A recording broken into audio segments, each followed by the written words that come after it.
Okay, now we'll look at the chain rule more generally. We saw some examples, and now we'll just give some formulas. And here they are. The first formula matches with the examples we saw before. If I have a function f with two variables x and y, and they can be any letters. We saw an example where the variables were p and s, but well, whatever variables they are, if there's two variables, say x and y, then to take a derivative of our function f, then you add up two terms. Two variables, two terms. One term for x and one term for y. And notice the derivative that I want is f by t. Each term has partial f, partial t, and we're filling in one intermediate variable. The schematic here is that the schematic for this one is that we've got a variable t, and when t changes, x and y both change, and x and y make f change. So we've got one term that goes from t to x, and then x to f. T to x, this is how t affects x. And then when x changes, f changes too, so how x affects f. The second term, we've got a dy dt, so when t changes, how does it affect y? And then partial f, partial y. When y changes, how does y affect f?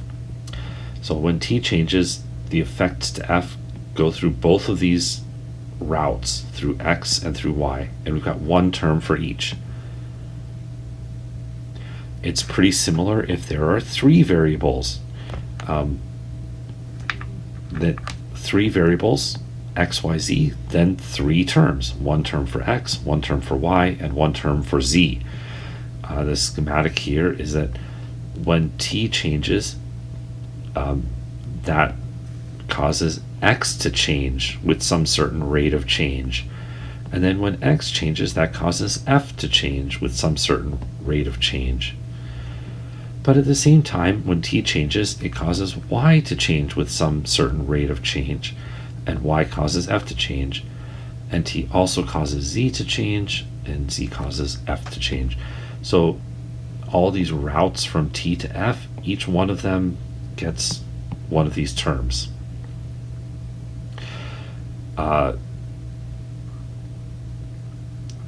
Finally, a version of the chain rule that's going one step further into generality. Instead of saying two variables or three variables, you could have any number of variables. You could have x1, x2, x3 up to xk.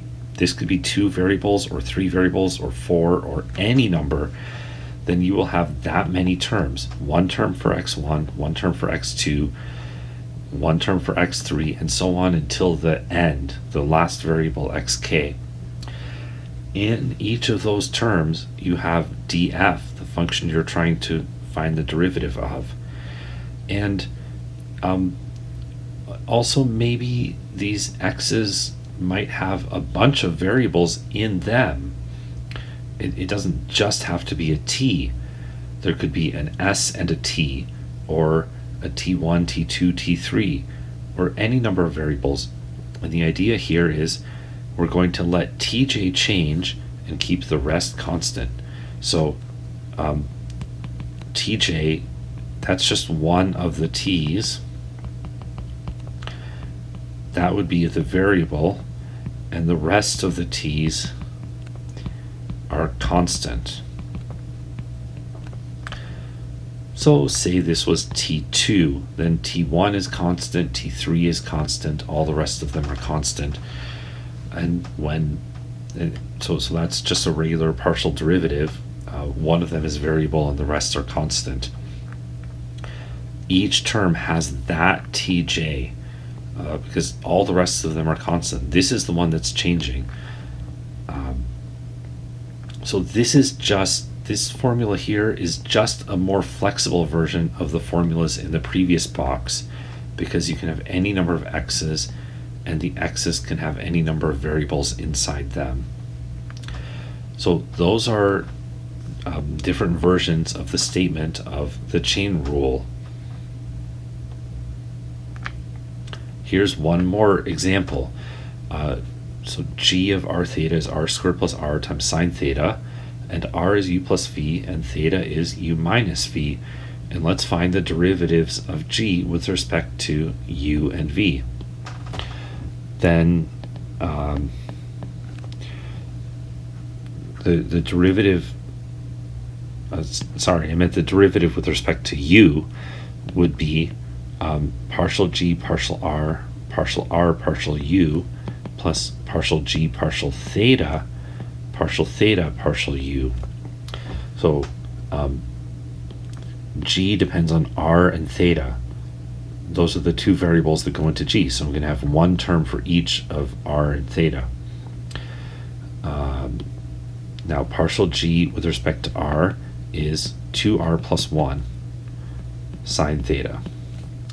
And partial of r with respect to u is 1. Then we have partial of g with respect to theta.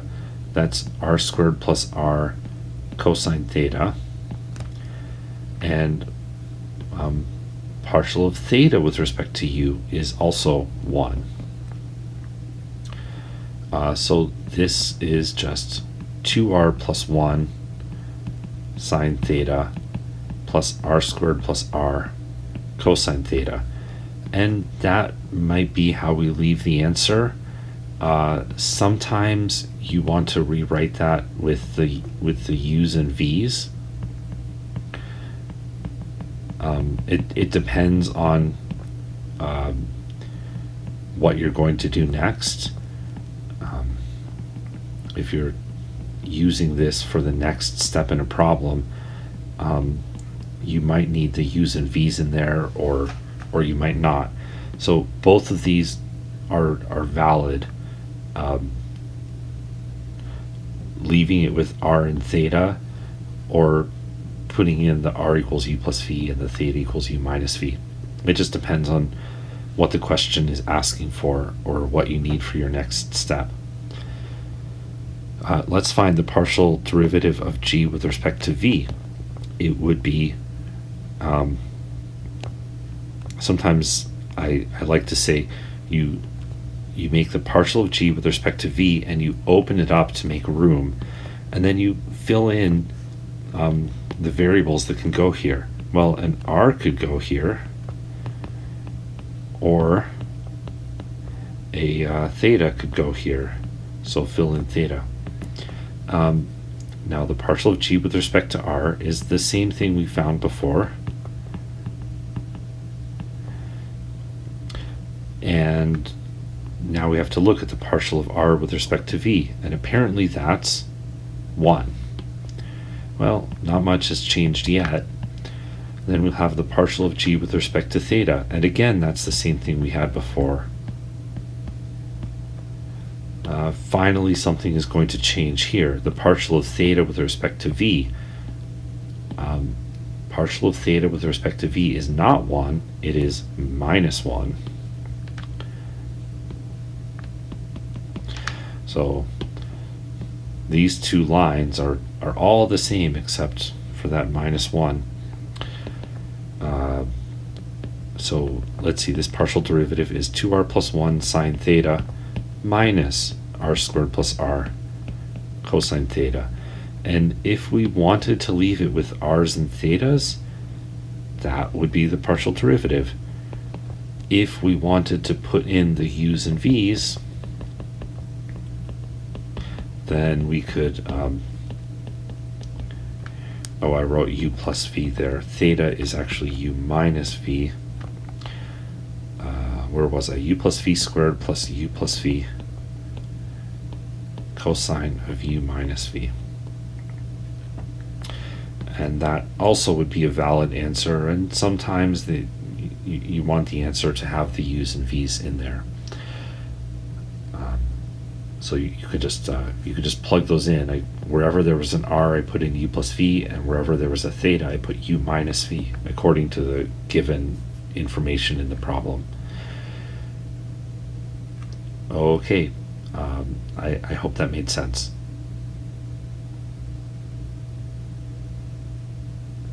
Here's some questions for you. according to the chain rule, what would we get if we tried to do partial derivative of f with respect to r? Which of these is a valid formula? Partial f, partial x, partial r, plus partial f, partial x, partial s, or partial f, partial x, partial r, plus partial f, partial y, partial r, or partial f, partial r, partial x, plus partial f, partial s, partial x. Which of those would match with partial of f with respect to r? You can pause the video and think about it. The answer is B. B is the answer. This is the one that matches with partial f, partial r. If we canceled the middle terms, then we would get partial f, partial r in each one. And each of them would give us a partial portion of the derivative, and when you add together, you would get the total. Another question for you. Suppose I have a function r with three variables. R equals r of u, v, w. And u has three variables, x, y, z. V has three variables, x, y, z. W has three variables, x, y, z. And if I wanted to find the partial derivative of r with respect to x, how many terms would we have to add up? 1, 3, 5, 7, or 9 terms? What do you think? Pause the video and think about it. The answer is 3. You would have to add up 3 terms. So the schematic here is that there's an x, a y, and a z, and those affect u, v, and w.